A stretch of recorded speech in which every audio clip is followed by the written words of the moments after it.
Hello, I'm the Dark Master, and welcome back to my LEGO reviews. In today's video, we shall be reviewing set number 75320, Snowtrooper Battle Pack, released for the Star Wars licensed LEGO theme back in January 1st, 2022. It comes with 4 figures, an instruction manual, no sticker sheet, and 105 pieces in 2 bags. As always, let us start with those wonderful minifigures.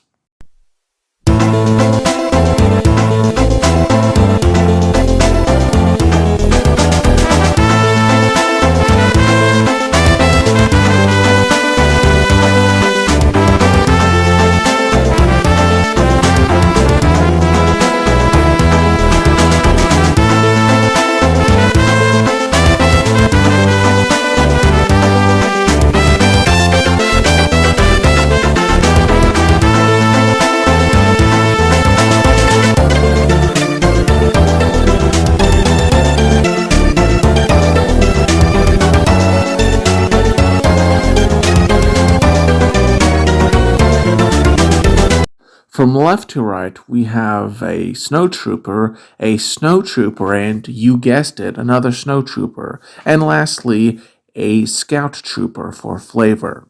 Let us start with the Snowtroopers, and they are largely identical as figures, minus one detail we should get to in a bit, as well as weaponry that again we shall get into a bit later. Starting with the head, it has a decent recreation of the classic Snowtrooper design, with a hard helmet top and a fabric face guard with sunglasses designed to protect from the cold and bright sun.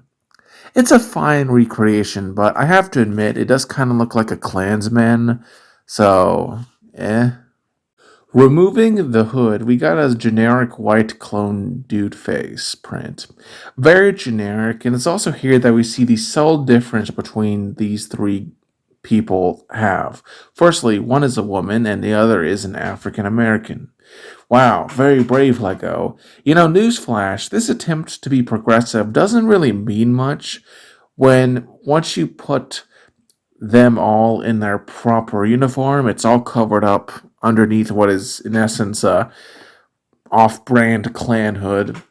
And by the way, before some pedantic loser tries to claim that I'm some sort of bigot, no, actually, I have no issue with it. I actually think it's kind of neat to see more variety in LEGO Star Wars things, but I just find it's kind of meaningless given the headpiece makes it so that it might as well just be a blank face given that you don't see it. I mean, honestly, it would cost less if they just left it blank and thus make the army builder just a little cheaper for people to buy. Because at the end of the day, this doesn't really have any notable impact on it, so it just kind of comes off as empty pandering. Going down to the torso, it's fine with a clean white militaristic look that captures the movie design with all its little details like these red dots. Going to the back, we see a sufficiently detailed printing of a backpack, which is fine, I guess. Luckily, it's not covered up by a backpack or anything. The arms are utilitarian white and dark tan hands, which are again fine, but nothing special. Going down to the legs, they have some okay leg armor printing and belt design here that does its job adequately enough. Going to the weaponry, we see the last differences between the troopers. 2 of them have the average LEGO rifle, nothing new there, while the third has a longer variant, which is further elongated thanks to a piece that is used in other sets as a muffler. And honestly, that's kind of a neat parts usage to put it on a gun. Overall, these guys are okay, but have little value for those who are not interested in Star Wars. The 4th figure is a Scout Trooper who has a far more visually unique helmet that does give off the appearance of a visually focused unit. The large visor is being very useful for scouting locations. All of the little printing on the back and sides is neat too. Removing the helmet, we see that this Scout Trooper is a lady, and indeed this was the first female Scout Trooper in LEGO, if you care about that kind of stuff. I don't, because frankly, when covered up, the head might as well be blank. Going down to the torso, it's a lot more armored with more gray than the Snowtrooper. The back print has a backpack that looks okay, but there's not really much to say about it. Her arms have a coloration that is best described as light gray and hands that are white. Her legs are fine with some knee armor and belt. Oh, and as far as weaponry is concerned, the Scout Trooper wields a short muzzle gun. Nothing new, but I guess it makes it more distinct from the Snow Troopers. It's a decent figure, but only has value to Star Wars fans, and there's only one of them, which limits its potential as an army builder.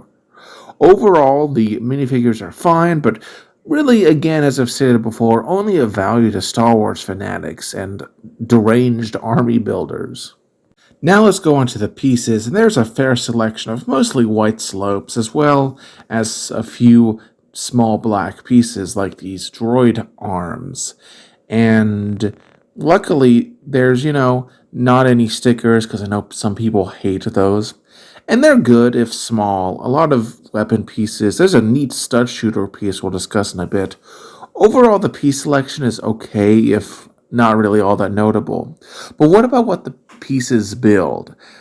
Are they any good? Because after all, sometimes the builds can be much more impressive than the pieces that make them up. Well, let us start with the smallest and work our way up and to see if they are good.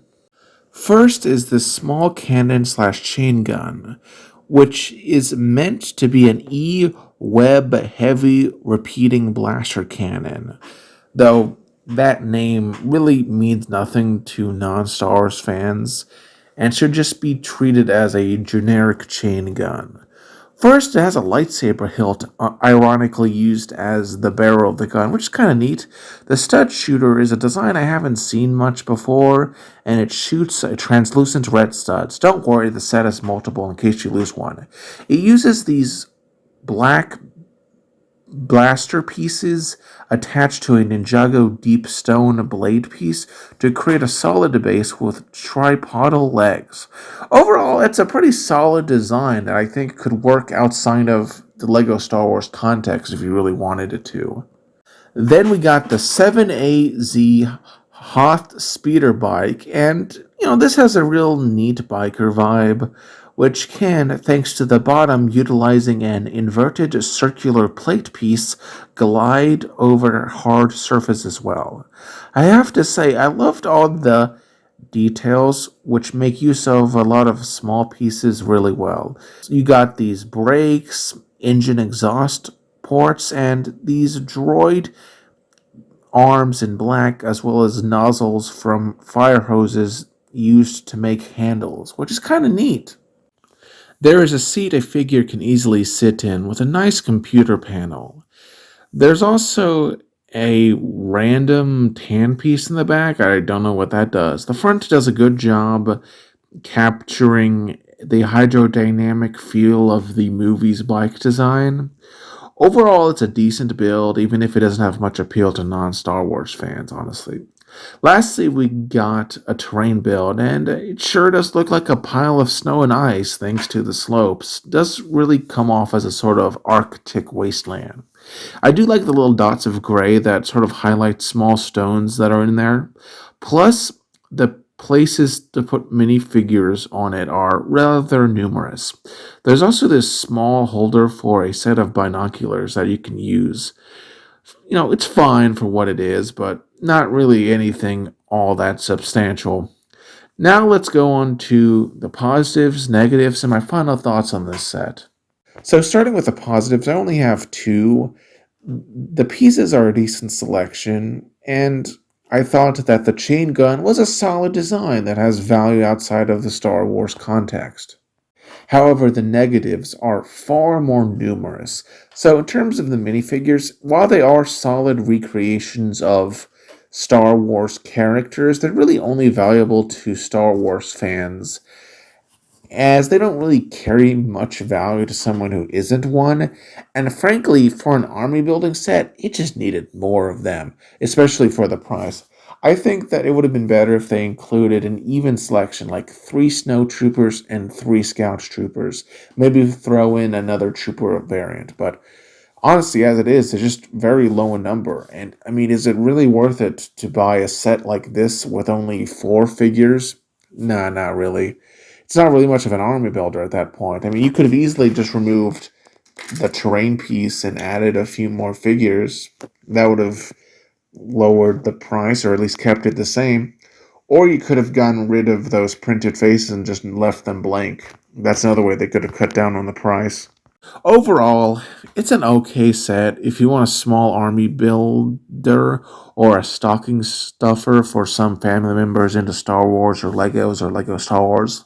But there are tons of other sets that fill a similar function for a small stocking stuffer that I don't really think it's worth the money. Get it if you want, but you're not missing much if you decide to skip this one. Anyway, I'm the Dark Master, and if you like this video, like it, but if you'd love to consider subscribing and share it around, take care and have a wonderful day.